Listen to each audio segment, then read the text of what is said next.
Then when I started raising my voice that I don't have corona, the nurse was like, respect yourself. And then I was like, no, tell me what's going on. Like, I don't have anything. I told you guys that I just didn't eat much. So they called the security of the general hospital. He came inside the room where I was sitting in the bed. The security grabbed me from my clothes, dragged me to the floor.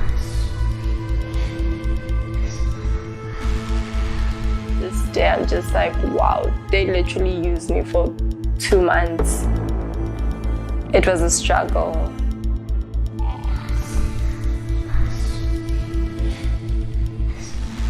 And that's when his boot was in my face, his hand was in my face. This place was purple. My eyes from here and here was, the inside was red. And as you can see, I have here too. Yeah, that's from his boot.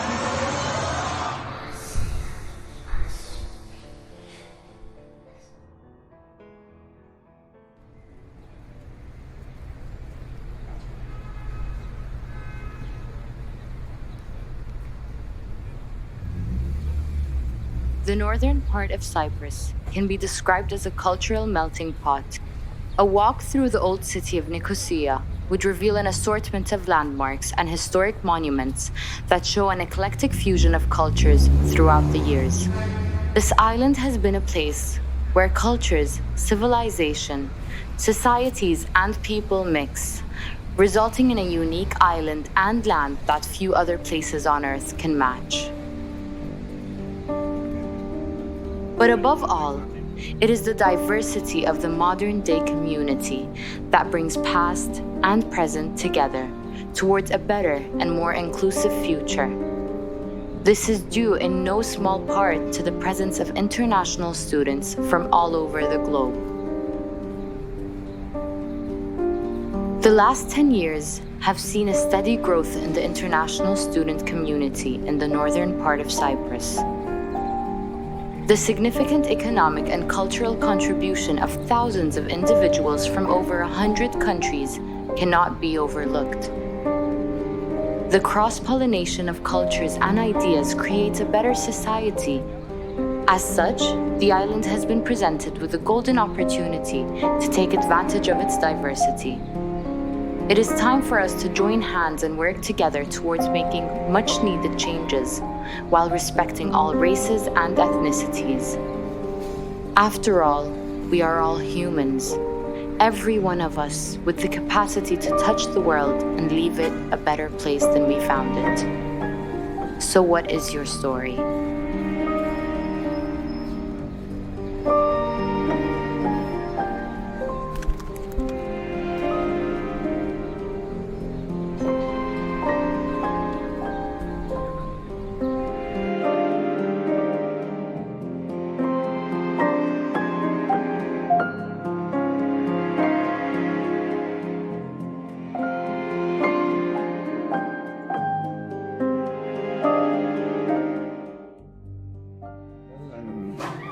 I'm one of the shop owners in Mausa Kale Passage.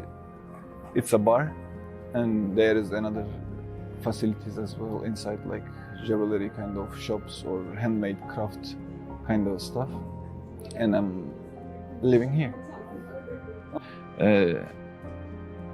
I think there is racism, but not that much, at least from where I live, my, let's say, my habitat around me. I don't see much. I don't think in that way as well. So, but we heard as general sayings, you know, like when people talk about it. But the younger generation is much more clever about these issues, that they can understand that here's a world, so we're all this together kind of stuff. But it will change, and it seems positive to me. How it goes seems positive to me.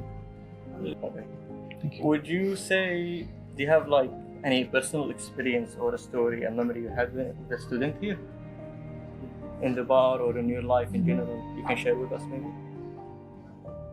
I do have memories with like foreign students here, but it's not like any other memory than any other people, you know? Like, it's like you became friends somehow because you have some common points, like going to the bar and drinking maybe. Maybe I own the bar, maybe they came. it's okay. I can put myself into every position in that, but I cannot specify anything like this happened with a foreign student or whatever, but this happens with a friend or something. That's what Institutions are the pillars of society. Their choices, decisions, and acts can give us either a dignified life or a hard one. As a Turkish citizen here, I do feel like I have more privileges over other international students since I am a Turkish citizen and because I can pass the language barrier, but most people here, locals as well, they also know English. So yes, you're gonna meet some people that do not understand some students, but most people know English, and if they want to understand, they will understand. This rings true even more for international students and people in a foreign land, as their rights can be completely dependent on these institutions. Well, to be honest, it was not my first option because I was trying to get into one of the universities back home. It's a new one, it just opened, it has like, it's trendy and the education is for free and it's really like high, like ranked university in my country. But well, I didn't get in. I was lacking like 2 points in the exam, so I had to look for some other options, but I didn't have much time, to be honest, because it was like midsummer. So then a friend of mine who was going to go here already just, told me about this opportunity. I was like, okay, that's really nice. So I just checked up with all the requirements they had, and it just worked. I came here to study, and I was not fully informed of the place I was coming to. The person that brought me here lied to me. He lied to me so much and made me believe things that were not true. And he told me that that everything here is cheap. You can easily communicate with everyone. And me being a guy, he told me that, the girls, they love black men and whatnot. And, I was intrigued. I was like, I kind of like this place. I'm going to, venture into something new. And he told me that houses are cheap, but for some reason, he kept on wanting me to go into the dorms. And, I kept on insisting not to go into the dorms because I didn't want to be in dorm for my first semester. But when my dad came, he convinced my dad that, dorm was what's best for me. And when I got to dorm, I'd pre-booked a dorm for myself, a single person dorm. So when I got here, I went to the international office and I was registering, I registered. So there was a miscommunication. The person that was behind me got my room, and I was then forced to go into a 4-person dorm. So when I went to the dorm, I realized that it was a 4-person dorm, and I went back because when I opened the door, got into the room, the first thing I saw was a black, hairy man coming down off a bunk bed. And I was like, I am definitely not staying here. I went back to the international office and I told them, please find me another room, up until they sent me to a 2-person room. And that 2-person room, it was substandard from what I had seen online and the pictures of the rooms I was being showed by my agent. Okay, in terms of schooling here, I would say in my department, it's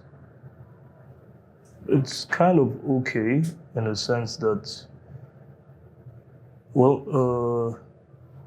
they tend to be strict in what they want from students. There's this very strong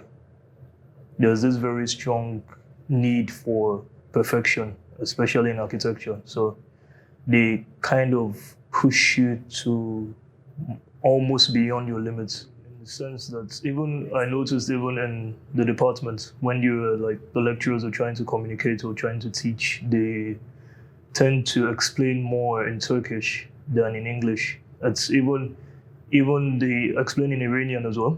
So in Farsi, sorry. So you see someone explaining for like 30 minutes in Turkish, maybe 10 minutes in Iranian, and they will tell you in English, or in summary, what I was trying to say was, and he talks for like 2 minutes, and you're like, okay. I know that this explanation was way more than this, but we just have to. Uluslararası öğrencilerle ilgili unutulmayacak çok fazla anım var. Çünkü çok fazla değer verdiğim, çok yakın olduğum insanlar var uluslararası öğrenciler arasında. O nedenle çok özel anılarım var onlarla. Ama tabii ki dostluk, arkadaşlık penceresi dışında uluslararası öğrenciler perspektifinden bakarsak benim için unutulmaz anılar daha çok onların kültürlerini, yaşam tarzlarını, dünyaya bakış açılarını paylaştığımız anlar. Unutulmaz anlar diye tanımlayabileceğim. Çünkü onların kültürlerine, yaşamlarına, onlar için dünyanın nasıl olduğuna tanık olmak bende çok güzel duygular uyandırıyor. Bunlardan en temeli belki de hepimizin ne kadar farklı ve bu farklılıkların ne kadar büyük bir zenginlik olduğunu görmek ve bunun yanı sıra aslında hepimizin ne kadar da benzer olduğunu görmek oluyor. Bunları yaşadığım anda düşündüğüm şu oluyor. Aslında hepimiz bir ağacın dalları gibiyiz. Her bir dal birbirinden farklı, her bir dalın açısı farklı. Ancak özünde aynı kökte birleşiyoruz ve bu bütünlüğü hissetmek aslında dünyanın her yerinden insanlarla ne kadar farklı, zengin yönleri olduğunu görmekle birlikte ne kadar benzer yönlerimiz olduğunu görmek bana çok güzel hissettiriyor. Bunun haricinde anı olarak, somut, spesifik bir anı olarak söyleyebileceğim. Burada ben her zaman otostop çeken herhangi birisini gördüğümde ki özellikle yabancı olduğunu fark edersem alıyorum. Yabancı olduğunu fark edersem alma nedenim de diğer insanların almayacağını bildiğim için alıyorum. Çünkü bu konuda sürekli de uyarılıyorum genelde çevremdekiler tarafından. İşte aman sakın Afrikalı birisini alma, sakın Pakistanlı alma, sakın filancalı alma, sakın yabancı arabana alma, başına ne geleceği belli olmaz. Ya arabana uyuşturucu bırakırlarsa, ya işte sana saldırmaya çalışırlarsa, bir şeyini çalarlarsa gibi çok fazla önyargıyla karşılaşıyorum. Ve bu önyargılar aslında o maalesef adamızdaki ayrımcılığın ve ırkçılığın, ötekileştirmenin göstergesi diye düşünüyorum. Bir keresinde bir arkadaşımla araçta giderken yine yol kenarında geleneksel giysili bir öğrenciyi gördük. Ben tabii hemen durdum almak için. Sanıyorum Pakistanlı bir öğrenciydi. Durdum almak için ve arkadaşım ciddi şekilde tepki gösterdi. Alma, ya bize bir şey yaparsa, arka koltuktan ya bize herhangi bir şeyde bulunursa ne yaparız gibi bir tedirginlik yaşadı arkadaşım ve ben şimdiye kadar hiçbir şekilde hiçbir sorun yaşamadığını söyledim. Yolumuza devam ettik. Lefkoşa'nın girişinde galeriyanın oralarda, terminalin yakınlarında aracı durdurmamı istedi. Durdurduğumuzda kendisinin bir yere kadar gidip geleceğini söyledi ve indi arabadan. Orada beklerken yine o ön yargılarla arkadaşım gidelim, işte ne olacak belli değil, belki yanında birilerini getirecek, belki bize bir şey yapacaklar, neden bizi bekletiyor gibi tedirginlikler yaşadı. Ve ben hiçbir şekilde tedirgin olmaması gerektiği konusunda onu uyardım. Bekledik bir süre ve sonra arkadaş geri döndü elinde 2 tane dondurmayla birlikte ve bize ne kadar minnettar olduğunu, teşekkür etmek istediğini göstermek için, dondurma almak için arabayı durdurduğunu ve market bulmak için koşturup durduğunu söyledi. Eklemek istediğim şeylerden birisi de şu ki geçtiğimiz aylarda bir televizyon programına denk gelmiştim. Bu programda üniversite öğrenci birlikleri temsilcilerinden birisi davet edilmişti ve katılımcı bir Türktü. Ve o öğrenciye sizce adada ırkçılık var mı, yabancı öğrencilere yönelik ırkçılık yapılıyor mu gibi bir soru sorulmuştu. Ve öğrenci de tabii ki kendi deneyimlerinden hareketle hayır ben hiç böyle bir şeye şahit olmadım demişti. Benim söylemek istediğim konu şu ki burada ciddi anlamda büyük bir uluslararası öğrenciler nüfusu var ve adadaki öğrenci kitlesi göz önünde bulundurulduğunda ciddi bir kitleye karşılık geliyor bu öğrenciler. Ve öğrencilerle, eğer bu yabancı öğrencilerle ilgili koşullar tartışılacaksa yine o öğrencilerin muhatap olarak görülmesi gerektiğini düşünüyorum. Adadaki pek çok üniversite öğrenci birliklerindeki temsilcilerin çoğu Türk. Belki bu dil sorunuyla da ilgilidir. Yabancı öğrencilerin herkesin İngilizce bilmemesiyle de ilgili olabilir, yabancı öğrencilerle iletişim kurma sıkıntısından dolayı. Ancak eğer onlarla ilgili bir konu konuşulacaksa, onların sorunları, problemleriyle ilgili bir konu konuşulacaksa, yabancı öğrencilerin adadaki koşullarının ne olduğuyla ilgili bir konu konuşulacaksa yine o öğrencilerin muhatap alınması gerektiğini düşünüyorum. O öğrencilerden dinlenilmesi gerektiğini düşünüyorum. Bir şeyleri değiştirmenin de bu şekilde mümkün olduğunu düşünüyorum. Therefore, it is up to institutions to uphold human rights and equality among all, which will uplift everyone in society and create utopias, or to instead slack off on their duties or even pursue their own interests, which when done, the consequences can be quite severe. Öğrenim müfettiş olarak çalışmaktayım. Milli Eğitim ve Kültür Bakanlığı bünyesinde. 1967 Baf doğumluyum. 74'ten sonra kuzeye geldik. Burada yaşıyoruz. Esas ailem, anne babam, herkes Kıbrıs doğumlu ve büyüme. Şu an burada uluslararası öğrencilerin burslarıyla ilgilenmekteyim. Bu öğrencilerin işte 200 tanesinin burslarına vermekle yükümlüyüm. Onların işte varsa sorunlar, onlarla uğraşıyorum. Şu anki görevim bu. Uluslararası öğrenciler. Bir de dairemizin dış ilişkiler şube amirliğini yapmaktayım. Yani ben de öyle bir şey arzu ederim. Çocuklar keşke hepsi çalışabilse. Herkes part-time bir iş bulup en azından okul harcına veya cep harçlıklarına katkı koyabilse. Ama küçücük bir ülkeyiz ve iş imkanları çok sınırlı. Yani bir öğrencinin de iş yaparken öğrenciye yakışan bir işte çalışması lazım. İşte bir ofis işi olabilir, bir restoran, kafeterya işi olabilir. Yani inşaat bir öğrenci için uygun bir iş değildir. Bugün bir sanayi bölgesinde yapılacak iş bir öğrenci için uygun iş değildir. Çünkü orada performans gün boyu devam ettiği için öğrenci çok yoruluyor. Yurduna veya evine döndüğü zaman ders çalışması, derslerine adapte olması, iyi puan alabilmesi biraz imkansızlaşıyor. Dolayısıyla ben hep öğrencinin hafif işlerde part-time çalışması taraftarıyım ki gündelik ihtiyaçlarını karşılayabilsin. Ama dediğim gibi küçük bir ülkeyiz ve yani hep bütün öğrencilere de bu imkanı verme şansımız yok. Sınırlıyız. Sonuçta benim de yurt dışında okuyan bir kızım var ve az buçuk yabancı bir ülkede okuyabilmenin ne demek olduğunu iyi bilirim. Az buçuk hissedebiliyorum yani bir öğrencinin yabancı bir toplum içerisinde yaşamasının nasıl sıkıntılar yaratabileceğini. Buradaki öğrenciler için şöyle bir şey söyleyebilirim. Yol boyunca hep işe gidip gelirken bir sürü öğrencinin otostop yaptığını görüyorum ve bu bana acı veriyor. Yani bu adaya getirilmiş olduğumuz öğrenciler toplu taşımacılık olmadığı için, düzgün bir çalışan toplu taşımacılık olmadığı için yollarda perişan oluyorlar. Otostop yapıyorlar. Öbür taraftan çoğu uluslararası öğrencimin bana gelip yaptığı şikayetlerin içerisinde ev kiraları veya sözleşmelerle ilgili sıkıntılar var. Genellikle öğrencilerimiz işte kontratları yaparken ev sahibinin belirlediği bütün kurallara uymakla yükümlü oluyorlar. Bu da hiç hoş olmuyor. Dolayısıyla bir ortak yol bulup bu sözleşmeleri yaparlarken o kurallar çerçevesinde sözleşme yapıp öğrencinin mağdur edilmeyeceği makul rakamlarla kiraların verilmesi gerektiği kanaatindeyim. Bir diğeri dediğim gibi taşımacılık. Orada gerçekten sorun var. Bir de yabancı uyruklu öğrencilerimizin kendi kişisel dolaşımları, belki ibadetleri, çünkü ülke içerisinde seyahat o da bir sıkıntı. Turistik yerlere, tarihi yerlere giderken mutlaka araba kiralamak zorunda kalıyorlar.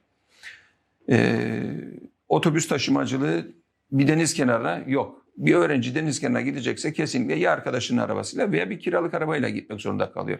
Bu da bir sorun oluyor tabii onlar için. Bu tür sosyal aktiviteler için bilmiyorum, okulları hafta sonları belki otobüs seferleri düzenleyebilir. Veya toplu taşımacılık sunan şirketlerle bir anlaşma sağlanıp öğrencileri hafta sonları bu tip yerlere, deniz kenarına, bir otelin havuzuna belki taşıyacak servislerin olması makul olabilir diye düşünüyorum. Yani öğrencilerimizin diğer türlü yaşayabileceği sıkıntılar işte restoranda, kafelerde, marketlerde veya diğer bulundukları mekandaki sorunlar zaten sadece onlara mahsus sorun değildir. Onları ben de yaşıyorum gittiğim yerlerde. Bir restoran bana da çok fahiş bir rakam çıkarabilir hesabımı. O zaman ben de tartışıyorum restoran sahibiyle. Taksi şoförü belki bana da pahalı bir fiyat verebilir. Ben de çoğu zaman taksi şoförüyle tartışıyorum. Yani bu genel sorunlar hepimizi içine alan sorunlardır. Ama özellikle öğrenciler için dediğim gibi okul ve sosyal aktivitelere taşımacılık, ev kiraları, kiraların standart bir prosedüre oturtulmaması, bunları ciddi sorun olarak görüyorum. Öncelikle öğrencilere gelmeden önce tavsiyem burada tanıdıkları öğrenciler vasıtasıyla bilgi alıp gelsinler. Acenteler çok da güvenilir yerler değildir. Çünkü acente öğrencinin sırtından para kazanan şahıslardır. Çok sağlıklı olmayan bilgiler vererek bu öğrenci bir şekilde buraya getirip komisyonunu almaya çalışırlar. Dolayısıyla burada olan öğrenciden bilgi alırlarsa buradaki işleyişin ne olduğunu, öğrencinin gelirken en az ne kadar parayla gelmesi gerektiğini, buradaki yaşam şartlarının ne kadar pahalı veya ucuz olduğunu oradan ölçüp biçip tartması gerektiğini düşünüyorum. Aksi takdirde sadece internet üzerinden paylaşılan bilgiler veya acentelerin verdiği bilgilerle yola çıkıp buraya gelirlerse işte örneklerini yaşadığımız çocuklar vardır buraya burs programına başvururken. Kendi hikayelerini anlatırlar. Derler ki işte beni filan acente getirdi, buraya bıraktı. Bana dedi ki part-time iş bulacağım. Hem çalışıp hem okuyacağım ama maalesef geldiğim zaman ne iş bulabildim, ne okulumu finanse edecek herhangi bir para getirdim. Dolayısıyla şu an sokaktayım veya caminin gösterdiği bir odada kalmaktayım. Bunlar da hoş şeyler değildir. Yani öğrencinin bir şekilde buraya getirtilip mağdur edilmesi hoş değildir. Gerekiyorsa üniversitenin danışmanlarıyla veya international ofisiyle bağlantı kurup buraya gelsinler ve gerçekten sağlıklı bilgi elde edip gelsinler. Aksi takdirde kulaktan dolma sadece bir acentenin lafıyla yola çıkar gelirlerse işte ve ondan sonra caminin göstereceği bir odada kalmak zorunda kalırlar. Veya bir başka öğrencim, Yemenli bir öğrencim, acentenin getirip buraya bıraktığı ve 5 parasız kaldığı günleri anlatan bir öğrencim bana şöyle anlatmıştı. 5 parasız bir odada, baraka gibi bir odada kalmak zorundayım hocam. Lütfen elimden tutun, gidecek, sığınacak bir yerim yok, kapım yok. Lütfen bu scholarship programdan yararlanmazsam kesinlikle borç para bulup geri ülkeme dönmek zorunda kalacağım. Ve Yemen'de savaş var, lütfen beni geri göndermeyin dedi.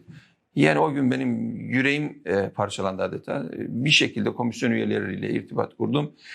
Başvurusunu komisyona götürdüm. İşte kabul edilmesi için elimden geleni yaptım. Sağ olsun burs komisyonumuz da duyarsız kalmadı ve o bursu verdi. O çocuğun ne kadar başarılı oluyor. Şu an en son lisans mezuniyeti son dönem 4.00'la dönemini tamamladı. Ve benim gurur kaynağım oldu. Komisyon üyelerine şimdi söylüyorum. Gördünüz mü bu çocuğa bu bursu verdik ama şu an derecesi 4.00 ve master bursu için de bize tekrar geri başvurmuş durumdadır. Tabii ki elimden geleni yapmak zorundayım. Bu çocuğun tekrardan bursa devam edebilmesi için elimden geleni yapmak zorundayım. Çünkü böyle iyi çocukları kaybetmememiz lazım. Şu an savaş ortamı bulunan bir ülkeye tekrar geri gönderirsem belki de o almış olduğu eğitimi bir kurşunla sıfırlamış olabilirim. Dolayısıyla şu an bir dönem daha burada kalsın.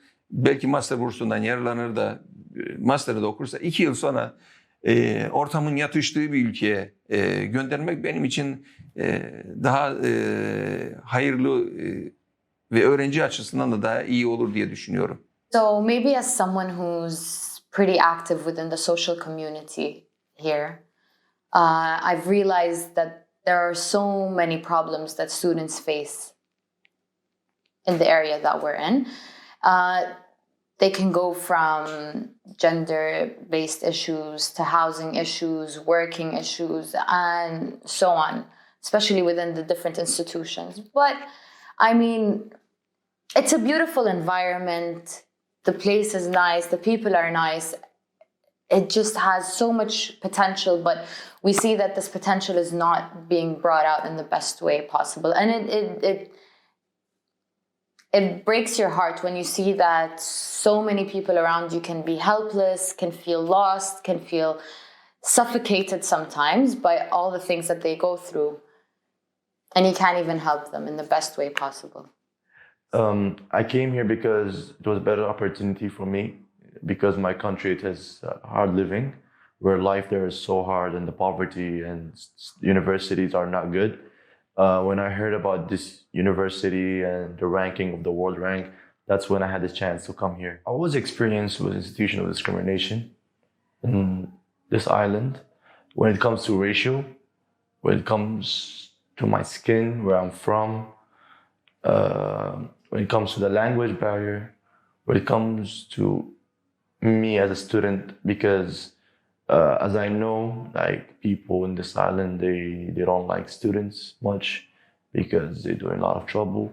So they stereotype me as same as them, rather than thinking of there might be someone different. But most of the people in this island, they actually judge other people, especially students, when it comes to stereotyping, as all the same.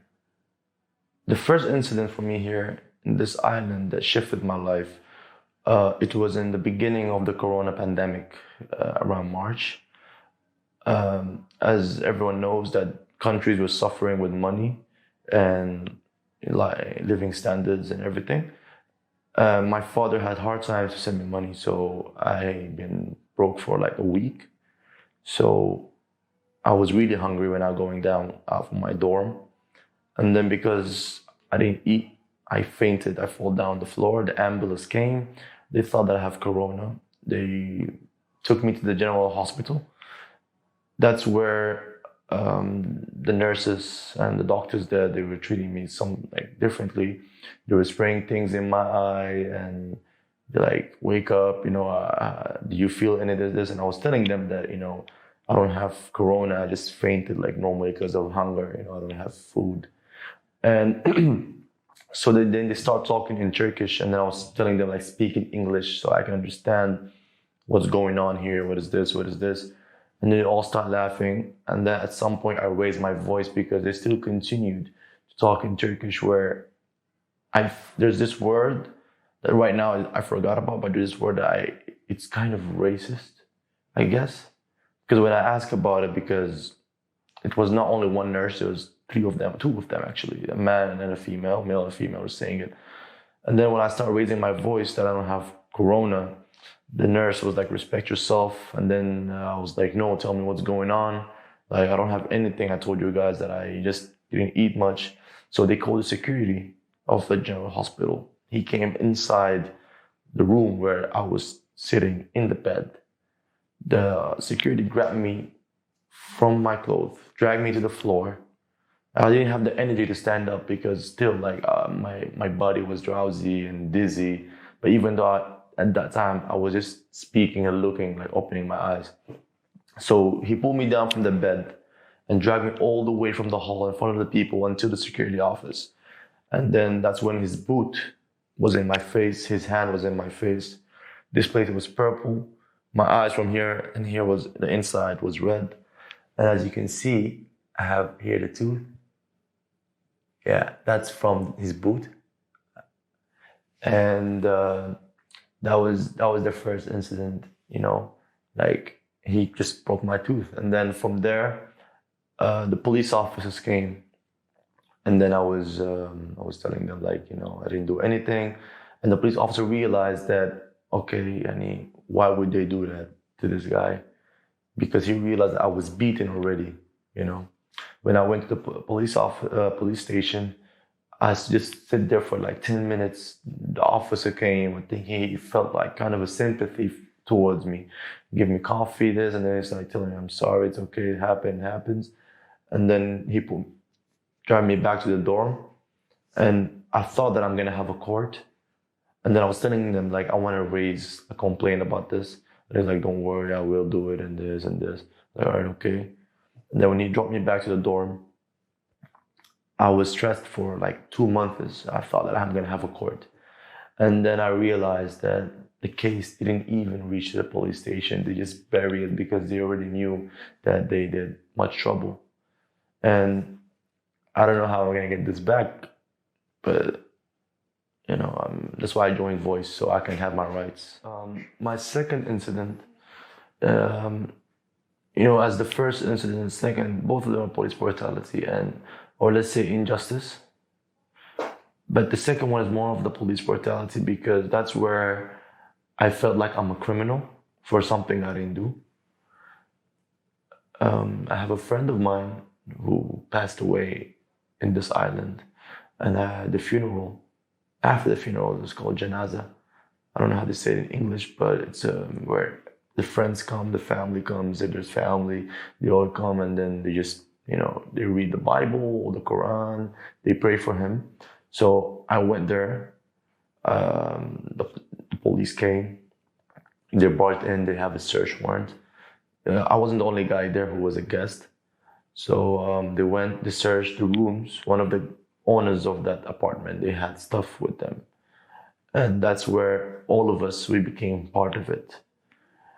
And then from there, I was dragged in this problem, even though I was telling them that I have nothing to do with it. They put me in the police station, in the prison of the police station for 7 days, where the first 4 days, it was 24 hours, where the room is like 2 times 2, like it's my height. You know, it was really small and narrow, you know, like it's the one that makes you go crazy. I stayed there for like the 7 days. The first 4 days was 24 hours lockdown. I can't even go use the bathroom. The food was terrible. I was treated like a criminal, you know. And then from there, I went to the court. That's when I realized that I'm criminal for something that I didn't do. They sent me to the prison where I stayed there also for 7 days. That was the most terrible thing, you know, when you go to prison for something you didn't do. You know, you're just wearing the prison clothes and you're sleeping in prison, eating the prison food. And this incident actually affected me personally and my family. They don't see me as the way I used to be. You know, things changed. They don't become the same with me anymore. And this incident actually changed me and made me more of like sad person, let's say cold person, because I just realized this what happened is injustice.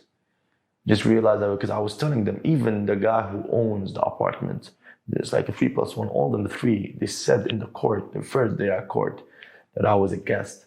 And the things belong to this guy, and the guy who had this thing that belongs to him, he said it, that this is mine, they have nothing to do with it. I thought that was like, you know, okay, alhamdulillah, things will be better, I will go out. They were like, okay, there's another court. And then I stayed in the police station again, like 7 days. These 7 days I went to court 2 times, which was the first day and the last day. So the last day, that's when I went, and the judge gave me probation. They sent me to jail until I paid the bail. And then because of the corona pandemic, you know, it was really hard for my parents to send the money. So I stayed, like, rather than staying for like 2 days, 3 days, I stayed there for 7 days. It was a terrible experience. You're wearing prison clothes for something you didn't do. Even though the guys who know that they're wrong, they said it in the court that I'm a guest, that I have nothing to do with this. It's all recorded there, but, you know, alhamdulillah. Not everyone is as lucky as you are, and you really should be aware of what socially happens around you. You need to understand what people go through. You need to put yourself in their shoes sometimes, and you need to understand that this world is a very dark place, but you really have to find the light in it.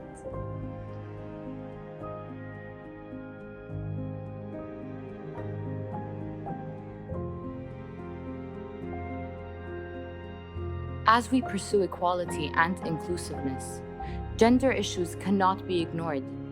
The issue of gender equality and rights has been a significant topic for 100 years. One experience I had where my sexuality I felt like was a target is once I was with my friends.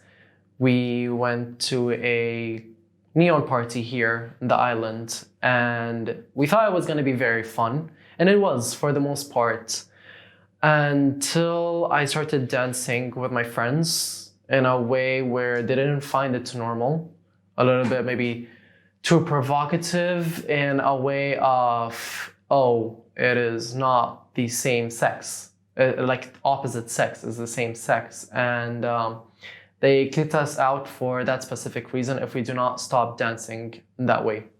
So we just decided, me and my friends, to just leave, because clearly this is not a welcoming place for us, and we cannot have fun and be comfortable with our own skin. So we just left. Any modern society based on human rights and equal treatment for all must recognize the value of all genders and their contributions to society, and must act in accordance with that. My experience as an LGBT international student here has been a roller coaster. I faced a lot of criticism and hate, especially during my first year, because a lot of Zimbabweans don't think, that people like that exist in their own country. So then when you come out here, they look at you like you're an embarrassment for them. And I noticed that the biggest haters are actually usually the people from your own country. But at the last 2 years, I have accepted myself more and more, and I experiment a lot more with my style, my clothes, my hair. And I feel like me accepting myself opened the door for people to then respect me for who I am and all that I am. There's good people and there's those who just don't like you for who you are. But that's okay, because not everyone's going to like you, and that's just how the world is. Ben uluslararası öğrencilerle kendimi eşit olarak hissetmiyorum aslında tam anlamıyla. Neden bu şekilde düşünüyorum? Çünkü onların bana göre dezavantajlı durumda olduklarını düşünüyorum. En basit örneği, ben bir ev kiralamak istediğimde, bu adanın herhangi bir yerinde ev kiralamak istediğimde, ten rengime, geldiğim ülkeye, kültürüme göre bir muameleyle karşılaşmıyorum ev sahipleri tarafından. Girne'de bir üniversitede çalıştığım dönemde 2 Kamerunlu öğrenciye ev bulmak için bazı emlakçılarla görüşmüştüm. Ve aldığım cevap çoğunlukla biz Afrikalı öğrencilere ev vermiyoruz şeklindeydi. Yine ben dediğim gibi ten rengimden dolayı bir kadın olarak hiçbir zaman ücretli bir şekilde cinsellik teklifiyle karşılaşmıyorum. Yine bir arkadaşımdan örnek vermek gerekirse otostop çektiği bir aracın sürücüsü tarafından ücret karşılığı birliktelik teklif edilmişti kendisine. Bunu öğrendiğimde çok öfkelendim. Neden numarasını almadın, neden plakasını almadın diye tepki göstermiştim. Fakat haliyle burada bir yabancı olarak tedirgin olduğunu, neyle karşılaşacağını bilmediğini, kimseyi karşısına almak istemediğini, bununla birlikte eğer bu şekilde bir şey duyulursa insanlar tarafından kendisine nasıl yaklaşılacağına dair kaygıları olduğundan bahsetmişti. Yine bir başka sorun olarak bahsedebileceğim, dezavantajlı durum olarak bahsedebileceğim bir konu.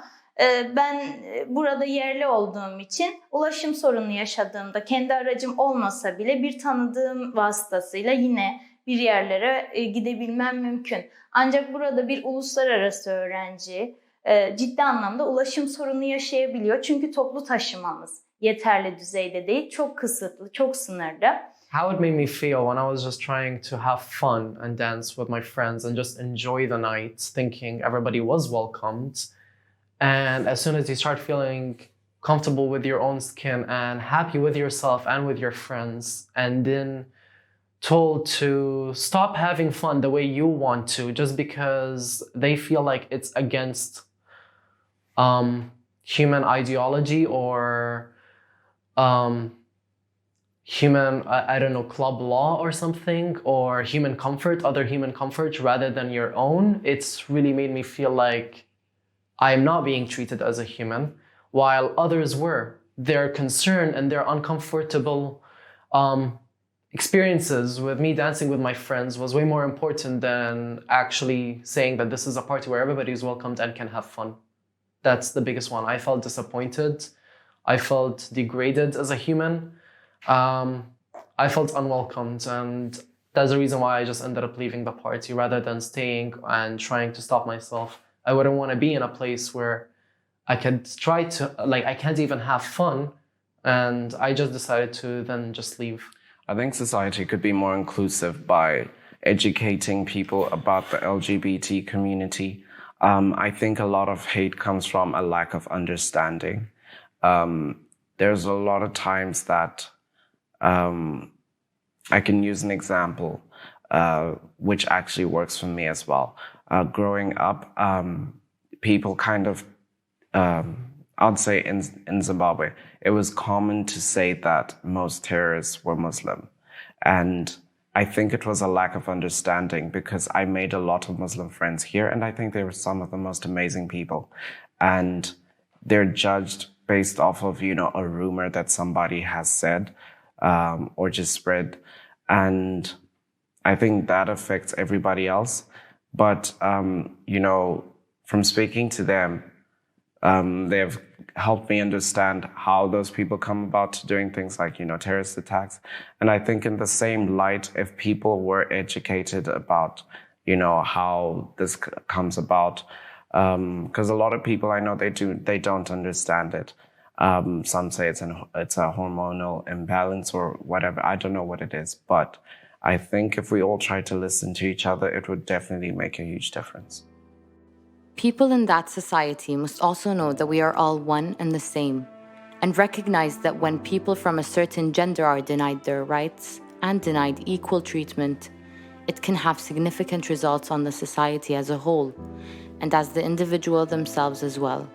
I mean, it's been a week and a half, and the project already had quite an impact on me, actually. I mean, first of all, let's start with the things I've heard, the things I've seen from the interviewees, the stories I've heard. They already, gave me, although I knew a lot of them, like I knew this stuff happens here, this time I saw it in person, you know, I saw it up close. I heard people, what they went through, the things they went through from all kinds of issues, whether housing or racism or poverty or scam and so on. So it made me more grateful about my life. It gave me a new perspective, a new level, let's say.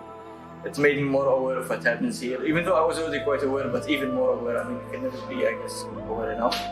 Second of all, I've already learned a lot. I've already, in terms of experience, in terms of management or leadership, or even for I'm studying psychology, and even my psychology skills improved because I interviewed some people, and then you have to know how to talk to people. So I've already gained quite a lot of experience and learned a lot.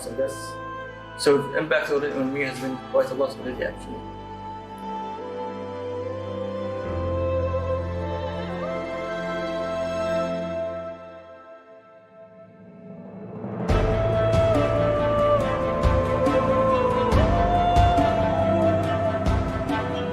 Well, I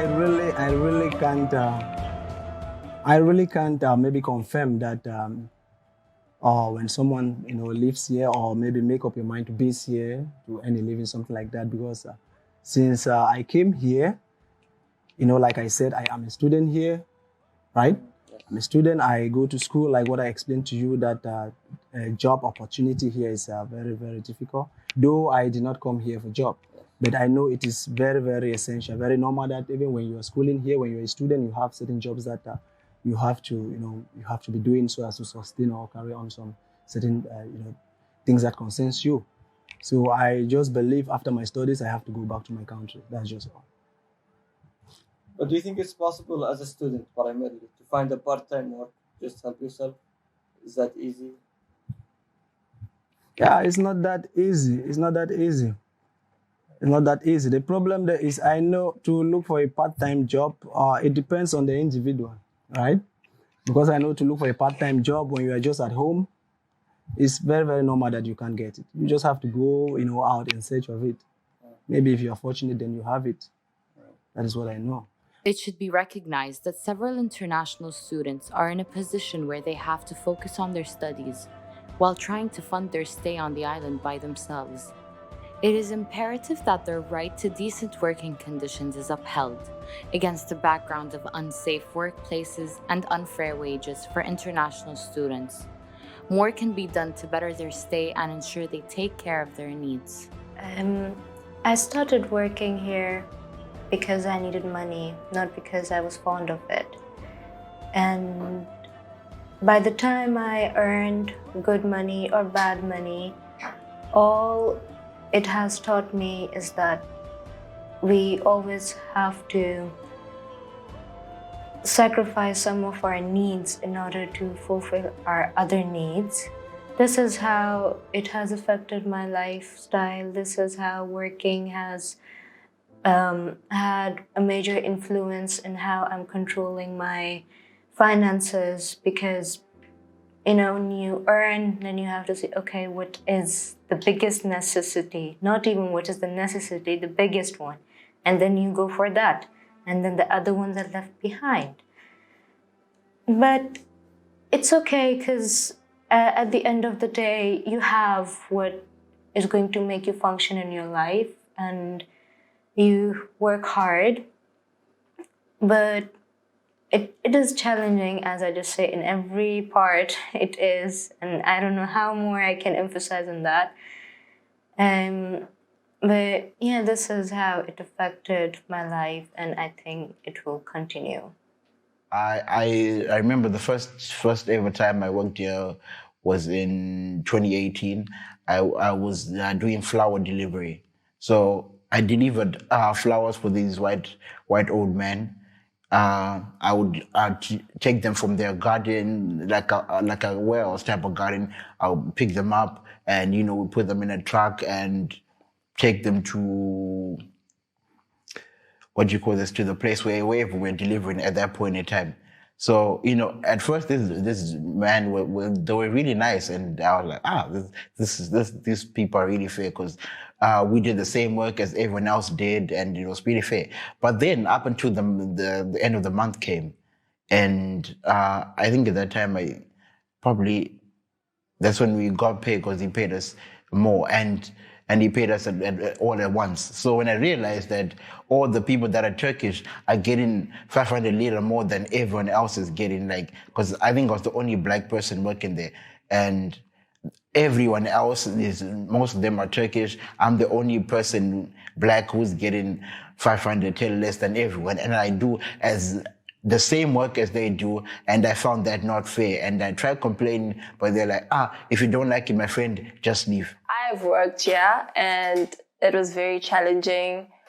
So I used to work for 12 to 13 hours a day, and mind you, the hours were not fixed. So there were some days where I'd work longer, and that made it very challenging. And when I went there, they told me I was doing a certain job, and I ended up doing a lot of other things besides the specific thing I was there to do.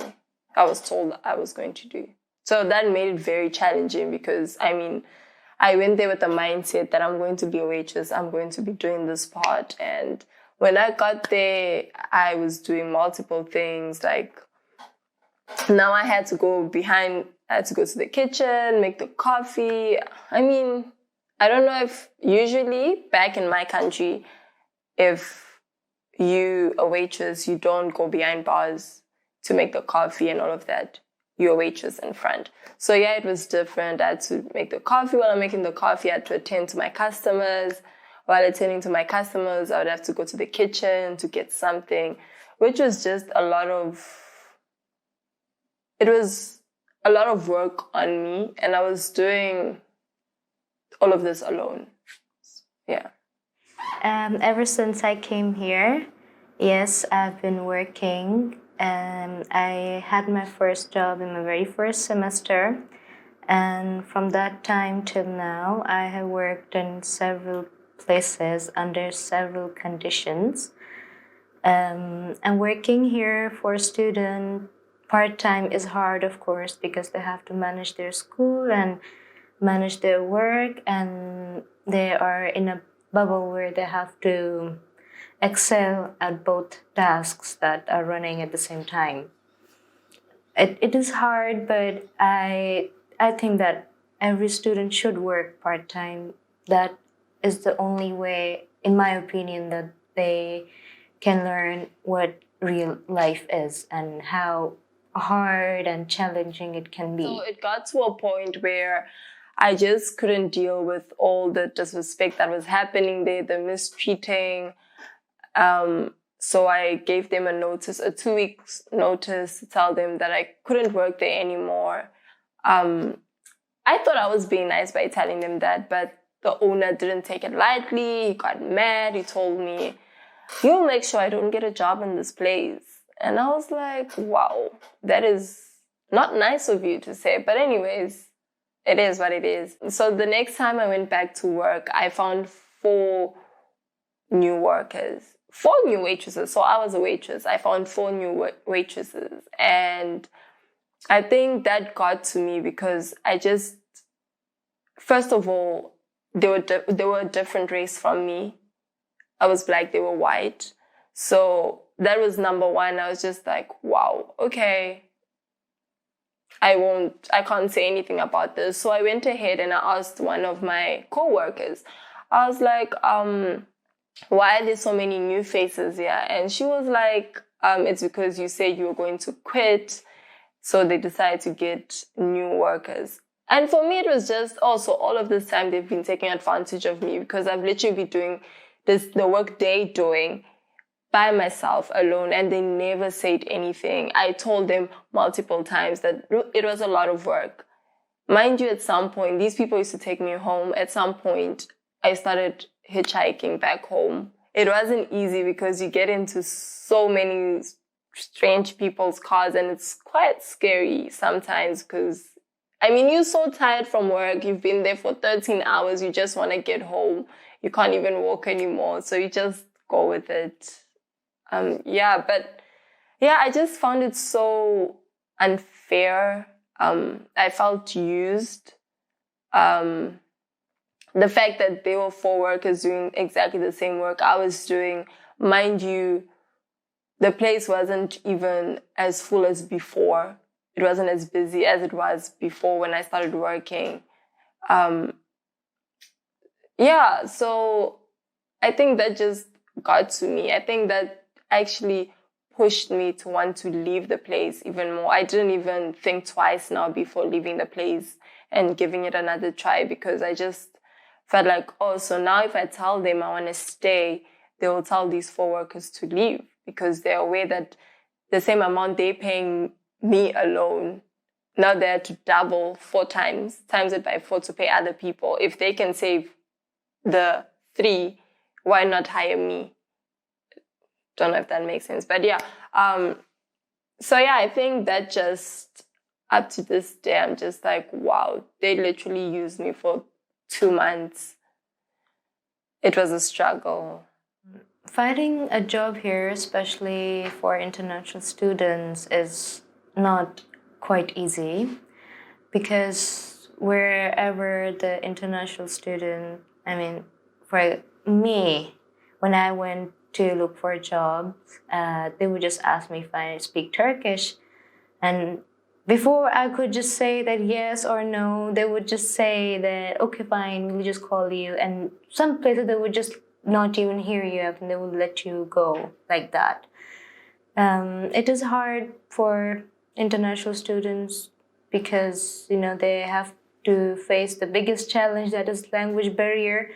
But now that I have worked here, I think it is not really the language barrier. It just depends on who they want to hire. And when they see somebody from not this place, they would, of course, have some ideas of not giving them the chance. We realized one day when we were going home that there was this lady that was, I think she was from Kazakhstan or something like that. She was complaining on the bus, like she was really pissed, like she had a hard day and the work was so hard. And it was funny because the whole bus laughed because they knew that all she was doing all day was serving tea. So someone just asked playfully, like, why are you complaining? Like, you're getting $8.50 for just serving tea. We are getting $8.50 for tending to the horses or walking at the beach or walking in the swimming pool. And she was like, $8.50? No, she's not getting $8.50. She's getting $1,500. And the whole bus gasped, like, $1,500, are you sure? And she was like, yeah, that's what she was being paid. Even the receptionist is getting 3,000 tele. And we were really mad. So we went to the owner, and the owner was like, no, it's not possible, it's a lie. That he really wants to know the person who's lied about the price to him. And we were like, no, don't worry. I just told him that if he wasn't going to increase the salary to $1,500, then I wasn't going to work. So that was the day I stopped working in the hotel. Sometimes you don't get paid. Sometimes you're not allowed to eat at break time because probably the amount of work they gave you at that time was more than what you could do in the period of time allocated. So most times they give you something worth 2 hours and they give you like 1 hour to do it. So they will tell you, oh, you can't have your break now. Finish it first, then have your food later. And most times you go to the canteen after you've done your work and they tell you, sorry, the food is finished, wait till closing. So obviously you know that by that time that you're not eating for that day. And so a very bad experience I had was, okay, they all know that Africans or students, let's not even generalize Africans now, students in general need more money. So they promised that if we worked double shifts, that's 16-hour shift, you'll get double the money. So we did it. And I'll never forget that day because they were having a concert of like 5,000 people. So they needed extra hands, obviously. And they wanted us to like go to the store and clean the extra forks and cutleries and all that.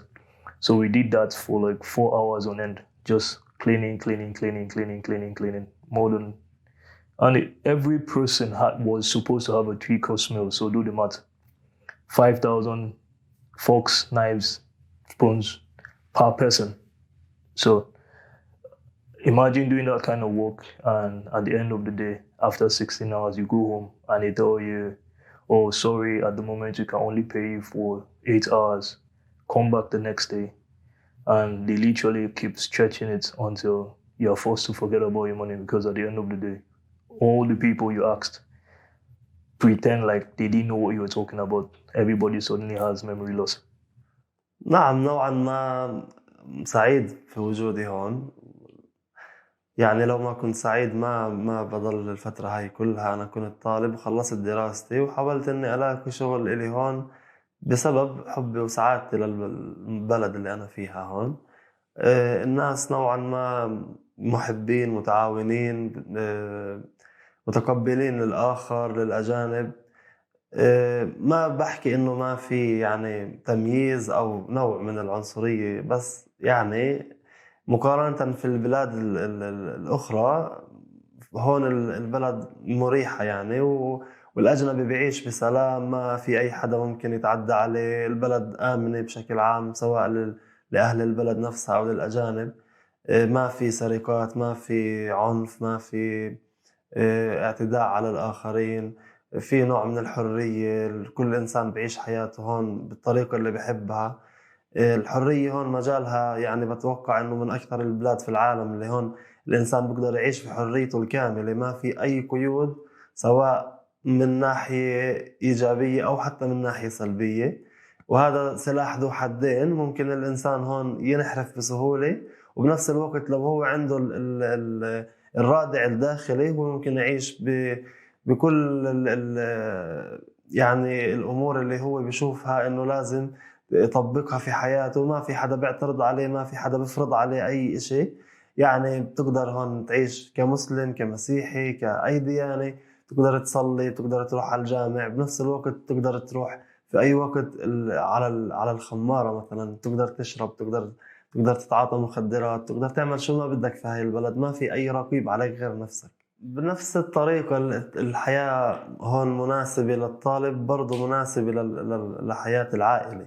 أنا بعد ما قضيت تقريبا 5 سنين ونص أو 6 سنين في حياتي كطالب هون خلينا نحكي عزابي من غير عائلة، في هاي الفترة شفت إنه مناسب جدا إنه الإنسان هون يبني عائلة من كل النواحي.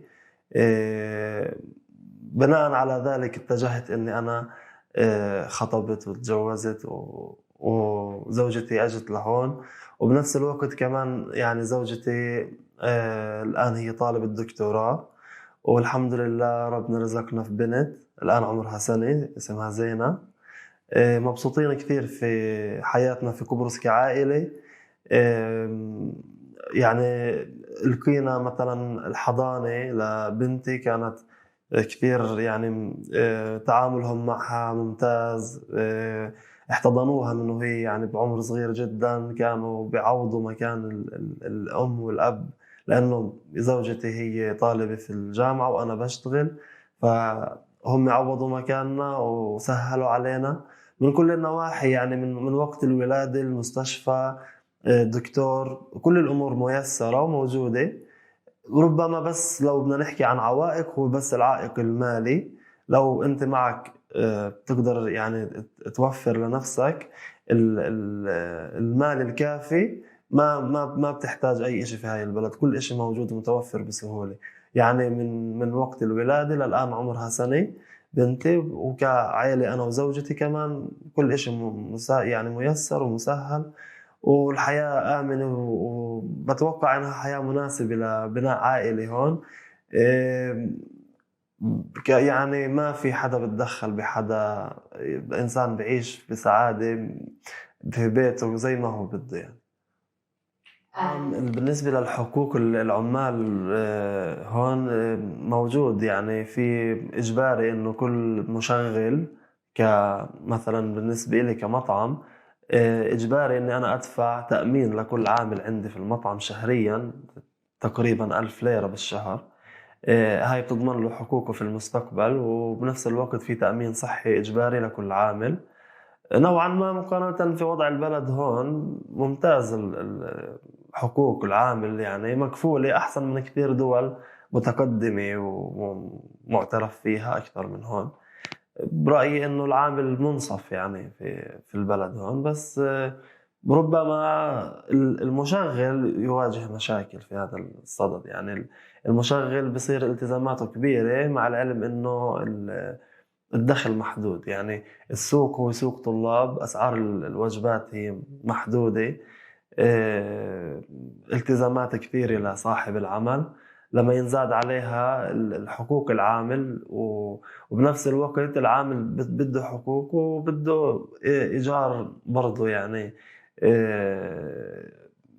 كويس، يعني بالنسبة له يكون كافي، فبصير ثقل على المشغل صاحب العمل.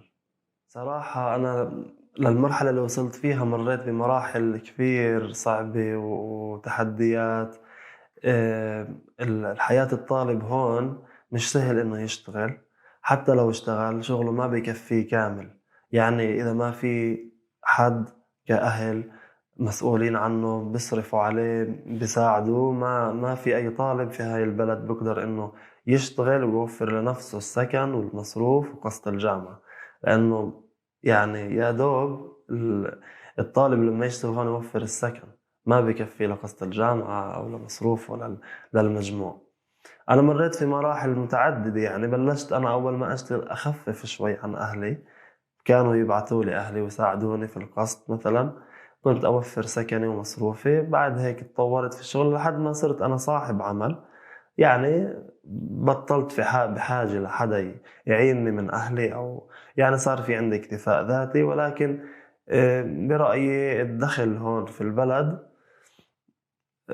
يعني غير منصف بالنسبة للدولار، لأنه لو رحت تدفع إيجار بيت بدك تدفعه في الدولار، لو بدك تدفع للجامعة كطالب تدفع في الدولار، لما بدك تشتغل بتاخد إيجارك في الليرة. ويعني الريت تبع الدولار على الليرة غير يعني منصف نهائيا. صار في البلد جدا رخيصة. هذا من منظور صاحب مطعم. قبل ما أكون أنا صاحب مطعم، يعني كنت طالب، كنت أحكي إنه على إيش مثلا هاي السندويش حق 12 ليرة، على إيش هاي الوجبة 40 ليرة، إنه ليش؟ بس لما أنت تصير صاحب العمل وتشوف عن قرب التكاليف والمصروفات، تعرف إنه لا، يعني لسه رخيصة. يعني اللي أنا كنت أحكي عنها غالي، هي بنظر صاحب العمل هي وجبة خسرانة. يعني بس الواحد مثلا بيمسك سندويشته بحسب شو كلفت هاي السندويشة، خبزة وشوية دجاج وهيك، بس في مصروفات تانية كثيرة أكبر من الدجاج والخبزة. في إيجار عمال، في كهرباء، وفي مي، وفي إنترنت، وفي ضريبة، وفي كثير شغلات. حتى لما أنت كصاحب عمل تقعد تكتبها وتحسبها بتنسى أشياء منها. مصروفات كبيرة كثير جدا يعني، والزبون صعب يشعر فيها. بس برأيي هون لو نقارن الأسعار في هاي البلد مع البلاد الأخرى، جدا الأسعار طلابية ومناسبة ورخيصة، وهي أحيانا كثير بتكون ظالمة لصاحب العمل، خاصة المطاعم. ولو يعني نعمل إحصائية على المطاعم هون بنلاقي إنه كثير مطاعم بتسكر وكثير مطاعم بتخسر بسبب إنه الأسعار غير مناسبة للمصروفات، أسعار منخفضة، في يعني حد بسبب إنه الزبائن هم طلاب وما يعني ما بقدر يرفع الأسعار. Do you think you have rights? Do you know what they are? Do you think they're respected by your boss? Come again? Do you have rights as a worker? So do you think you're being treated well at your job? Is your boss respecting you, treating you like an equal human being? Yeah, that is one of the problem that we are facing here. Like some of us are the students who are doing part-time jobs, we don't really have equal rights. Yeah, you know, there is this complaint that people usually give, and not only me. You know, like some of my friends who are also students here, they always complain about that also, that we don't have equal rights here. And I'm talking depending on what I have also experienced here. There's no equal right. Like there is this, you know, when working with these people, there is people do complain of that they do maltreat people in such a way that they are not supposed to do it, something like that. Like you work for somebody, even the payment is a very difficult task. For them to give you money is a difficult task. So I don't really know. So I don't know if, I don't know. When you're working with the people, they don't take you equal. Yeah. That is what I've noticed. And I just believe it is good to say your mind. Yeah, they don't take you equal. There are some certain aspects that you are being treated. I mean, where certain aspect where you are not supposed to be treated like that. I don't know if it is because we are from our own area, or we are foreigners or something like that. So we are just pleading that we should be equal. Yeah, we are all one. We should be equal.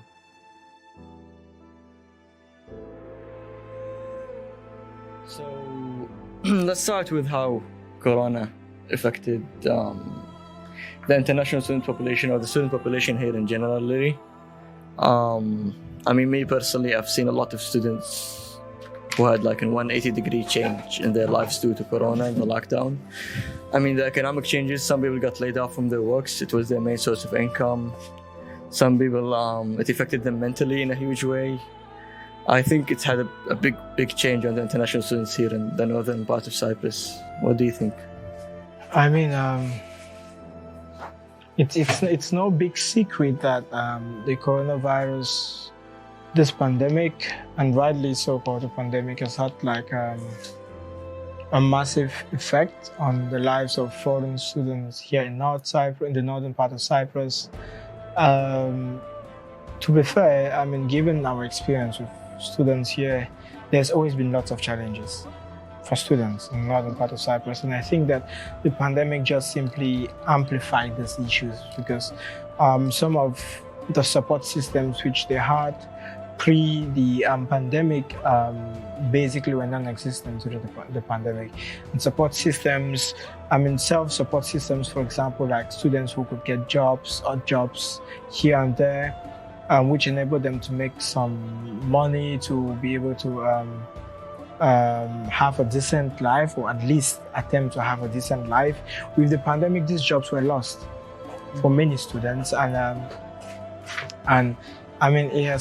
it has made many people to reconsider their stay here in the northern part of Cyprus. In fact, we've seen with the evacuations, the number of students who are leaving, because it is one thing staying here and going to school and working and trying to meet up with expenses. It's another thing just staying and studying and not working and not having any means of sustaining yourself. So I believe for many students, the choice is I'd rather go back home and do my studies online from home.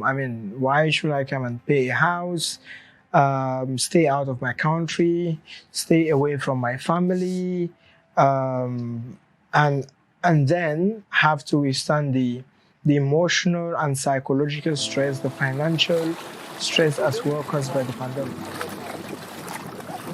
Moving to a new country can exert a serious mental toll on anyone.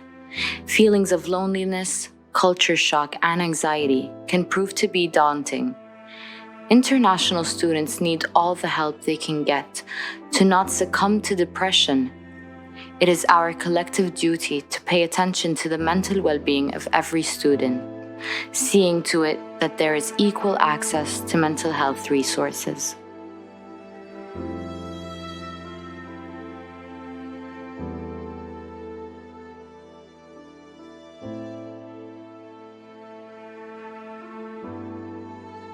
It's not only about the monetary aspect of it, but also the health care, in the sense that the healthcare system here has always been one which has lots of questions. In fact, we've written reports about it as VOIS, about why it needs to be strengthened. And we see with the pandemic, especially this second wave for Cyprus, because the first wave, I think, was for northern part of Cyprus was really under control by the administration. But the second wave has been, we all see now there are over 80-something persons currently that we know of currently under care. There might be more, which we don't know of. And as a foreign student, and I'm sure I speak for many foreign students, people ask themselves, before the pandemic, I had difficulties going to the hospital to be taken care of. What if I get sick? What if I have the coronavirus? Are the hospitals going to have the capacity to be able to take care of me properly? So there is that aspect as well, which I feel like it's not really been considered especially by the administration, what students think about living here during the pandemic. That's a big question. But no doubt, post the pandemic, if there's ever going to be something post the pandemic, northern part of Cyprus is going to be entirely different from what was before the pandemic and what we are currently facing. It's going to be entirely different because this pandemic has really brought to the forefront many of the challenges students were facing and has really amplified them. And we even see with the recent statements by the mother of this Nigerian student who unfortunately lost his life here. This happened, I think, sometime in November or December when he lost his life.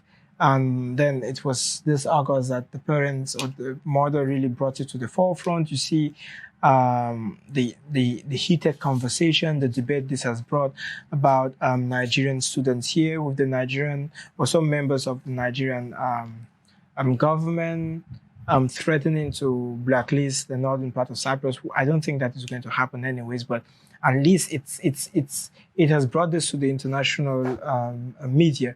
You have people who perhaps knew about the northern part of Cyprus but had never really covered it, now paying attention to it, saying, okay, what is happening here? And because there are questions, there's going to be the need for answers.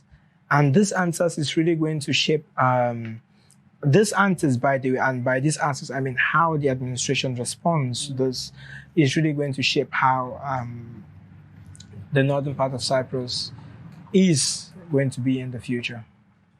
I've definitely been through tough times mentally here. And yeah, I think the reason was because, you know, when you're studying engineering, or necessarily, I think when you study a lot of degrees nowadays, there isn't necessarily a focus on meaning, and there isn't necessarily a focus on what's going to happen after you graduate. The curriculum is not set up in a way that aims to help you succeed with the way the world is set up now. And I think when you're looking into the future, you sort of realize most of the things you're doing in class don't correlate with what's actually going on in the real world. And for me, that was a very big obstacle, because I'm the kind of person who, if I'm engaging in an activity, I like to know that whatever I'm doing is relevant and whatever I'm doing is going to have meaning. And imagine going to class, let's say, for about 20 plus hours a week, and you're doing things that are not necessarily going to help your future, and you can be doing better things with your time. So that sort of had a very, very big effect on my mental. And the word I usually like to say is it made me feel stifled. Yeah, it made me feel stifled a lot. And it sort of just messes with your head a lot. And I was thinking about it, you know, and it sort of pushes you to a dark place to an extent. But luckily for me, I would say I had friends, I had, you know, people to guide me through it, and the love that people showed me. So I was just like, and that was what helped me get out of that place mentally, and to be at the place where I am now, because now I feel as though I'm okay and I'm happy and I'm living the way I want to be living. But at the beginning, it wasn't easy. I'm not even going to lie about that. And yeah.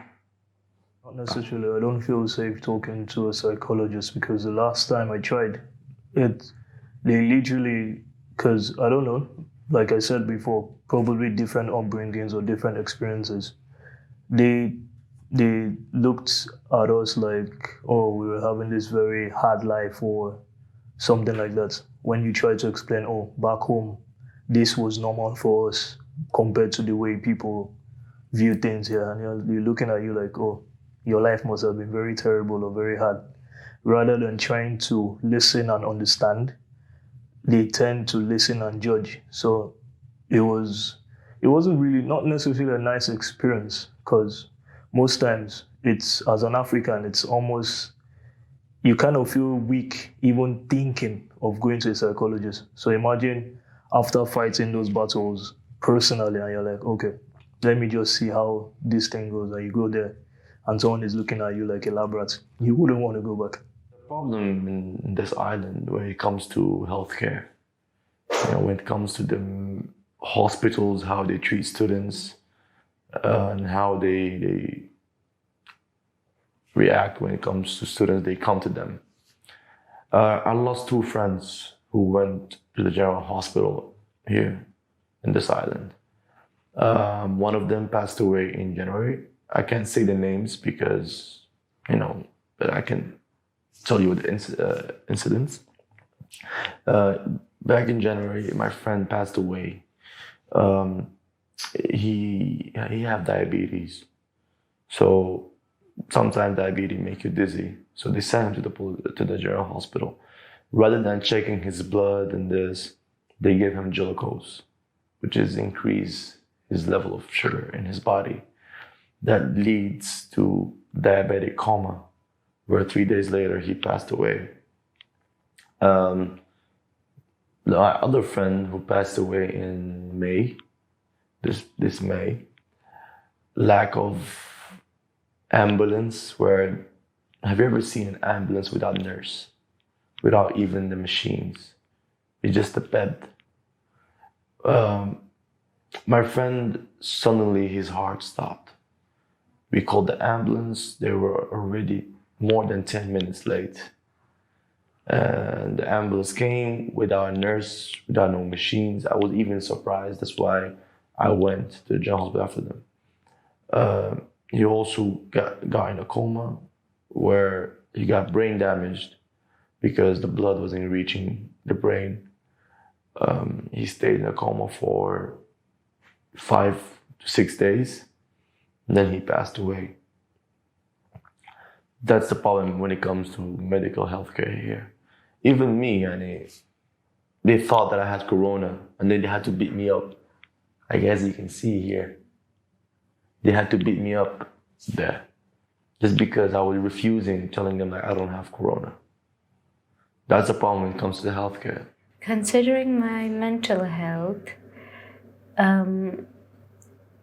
the situations I have been in here, my mental health was affected. There was a time, it was for not long actually, just 2-3 months, that I was, I actually isolated myself. I wasn't speaking to anybody. I would just go to school and come back home. At that time, I didn't even have a job because it was just right after the summer in September. So I went to my friends to try talking, but then I could just see them having a great life where everything is okay and their expenses are being paid off, and I would just sit and think that why I cannot be like this. At those times I was letting all these odds affect me, and then I just thought maybe I could go to PDRAM to talk about it. I went to PDRAM. I had appointments every week, and she would ask me all these questions that I did not have answers to.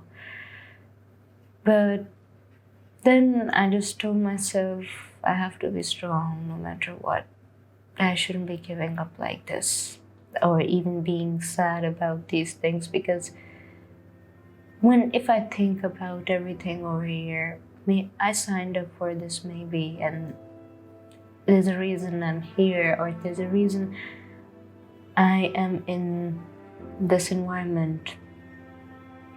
With time, I kept teaching myself that thing, and I don't even know. I just got better, or let's say maybe I got used to it, that I don't even feel the pain that's in my head.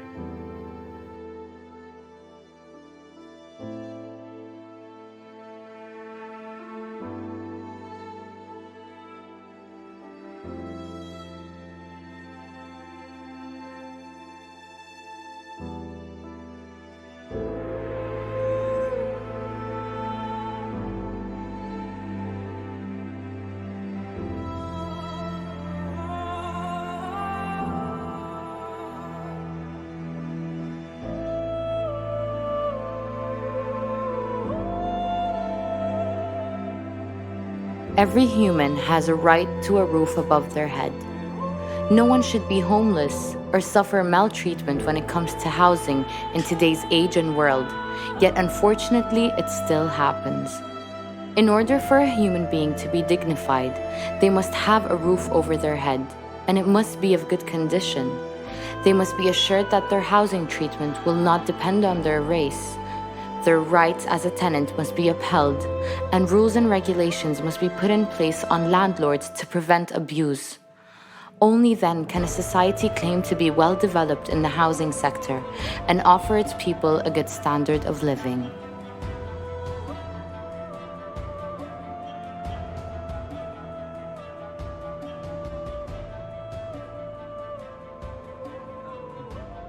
The reason that I decided that I needed first to be the one in charge of finding my own house, because I've seen a lot of scamming that goes around in relation with finding a house here, or renting a house, or buying or investing. So there's so many scales when it comes to this matter.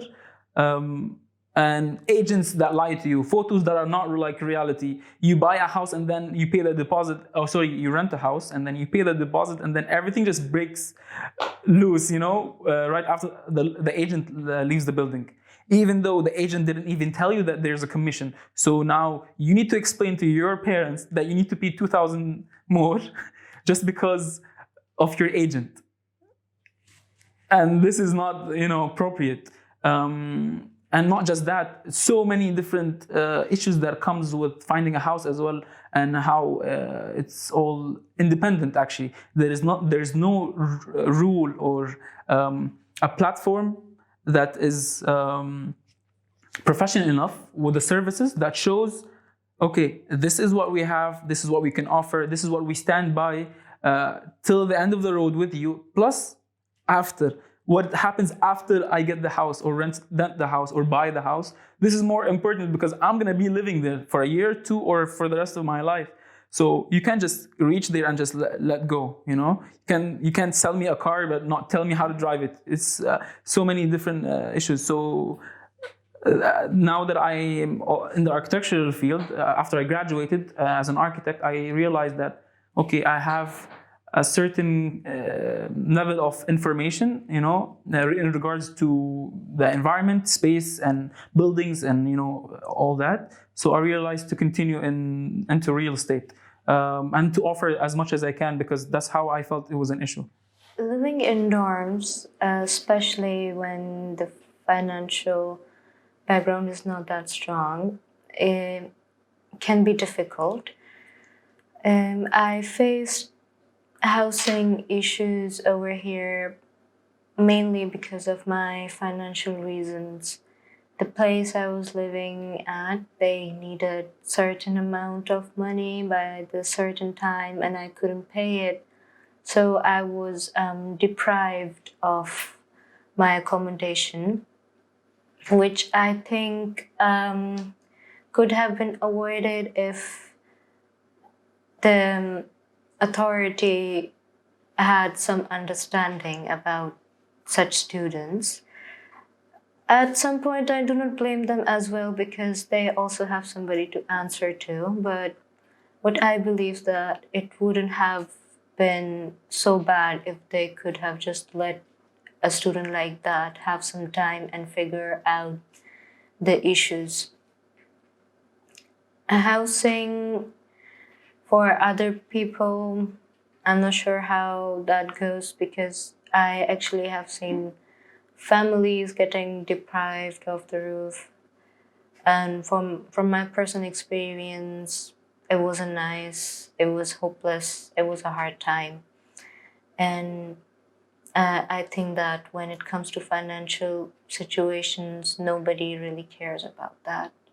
They do not listen, and they just do what they think is right at that moment. The way I was treated, obviously, I do not think it was fair.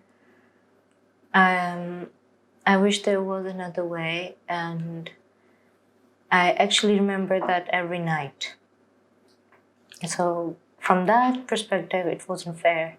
It wasn't even right. It wasn't even according to the humanity. I'll be very frank and honest about this. I'm a landlord, he's a landlord, she's a landlord. We can all be landlords. And this is someone who bought a house. I'm talking about foreigners, let's say, in a place, who bought a house and who wants to invest in this house. If they're not going to live in it, therefore they're renting it for a purpose. And all they need is good care. But you can't just be like, okay, that landlord is a bad guy, who pushes us to pay our rent or to take care of the house, or he lied to us. He took my deposit for breaking just the TV. The TV costs a lot. So him going through a lot of unfortunate events and experiences makes him evolve into this bad landlord. I want to keep that in mind. But with that in mind, that also again does not justify you being a really hard-headed, and strong-arm anyone whoever is renting, because you own the house and you can just, make it official that this person that lives in your house has committed a crime whatsoever, and you can kick him out. So you cannot just threaten whoever is living in your house as a landlord because you're in charge. So both ways, they both should really understand their situation. So I can't justify this, or I can't justify being way too noisy and still be like, I have a contract, I can stay here for a year. So I'm on both sides, I'm actually neutral.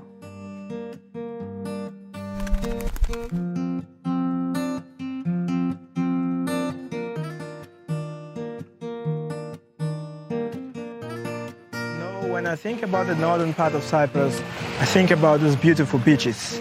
I think of its rich history and its constant clash with different civilizations. I think of its people and its constant struggle to find a place for itself in today's world. More importantly, I think of the thousands of foreign students and workers who live here, and I wonder what their experiences are in this unique place, a place which is at constant loggerheads with its history, present, and its future.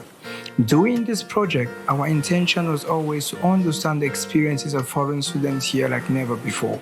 We intended to use the lens to put human faces and voices to these experiences which we often hear about. But the northern part of Cyprus is not only its foreign students.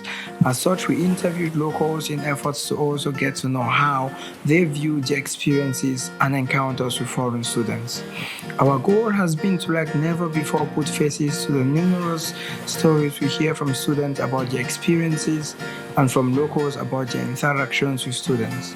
We hope that bringing these stories to the limelight will generate much needed discussion and engender the change which we need to make society better for both students and locals.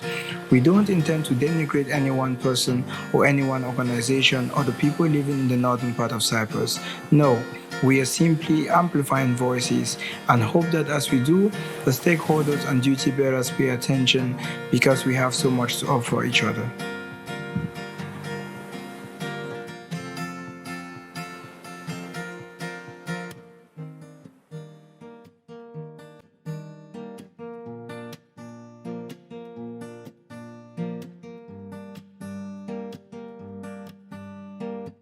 If you could give a message to maybe potential students that plan on coming here, what would you say?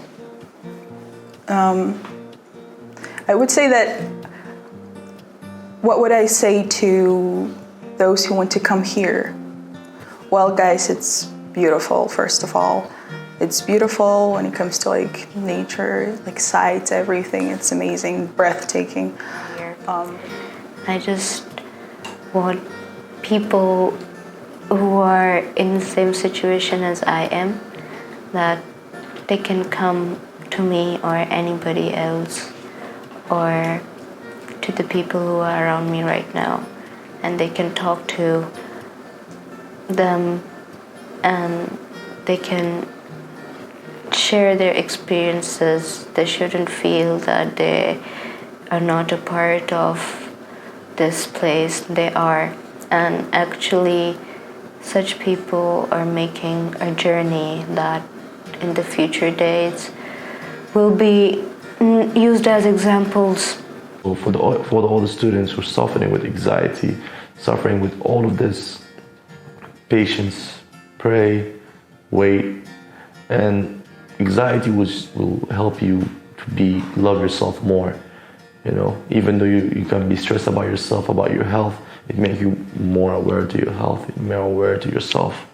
So don't think that you're different. Don't think that you are going crazy. But no, just understand that patience, and inshallah everything will be okay.